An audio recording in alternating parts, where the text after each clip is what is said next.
Ils font masse aux alentours du rond-point Bourguiba, à Bebjebli, au cœur de Sfax. Ils se sont naturellement retrouvés ici depuis une dizaine de jours.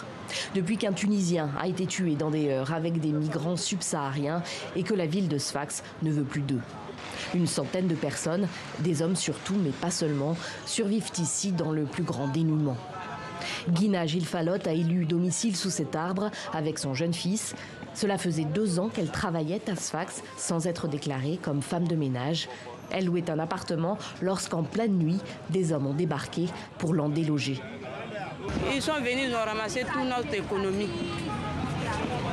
Ils sont venus avec les couteaux sur nous, de l'argent. Moi-même, on m'a encerclé comme ça avec le bébé. Moi, j'ai protégé le bébé, je l'ai mis ici. Sortie nue, madame. Je suis sortie sans les vêtements, nue. D'autres ont eu des fractures au niveau des bras, d'autres les pieds, d'autres. Bon, il y a plusieurs cas. En tout cas, nous sommes menacés par la population. Ensemble ici, ils se sentent plus en sécurité. Même s'ils n'ont accès à rien ou quasiment, pas de douche, pas de latrine, quelques distributions de nourriture et d'eau de la part du Croissant Rouge local. Il fait plus de 40 degrés en journée. On est quitté dans un enfer, on revit dans un enfer aussi.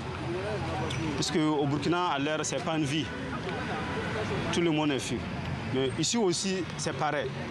Comme un être humain, on dort dans le marché, dans la rue comme ça. Sfax est le principal point de départ en Tunisie pour l'immigration clandestine vers l'Europe. L'Italie est à moins de 400 km par la mer.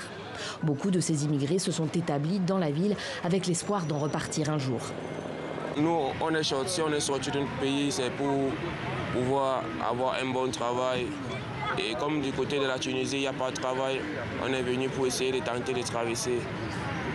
On a essayé plusieurs fois, ça n'a pas donné. C'est pour ça qu'on est là, on s'installe, on essaie de chercher du boulot pour pouvoir vivre tranquillement.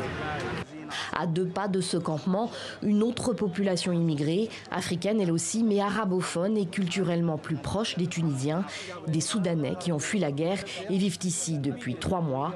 Des associations de Sfax leur viennent en aide et la solidarité opère bien, disent-ils, avec la population locale.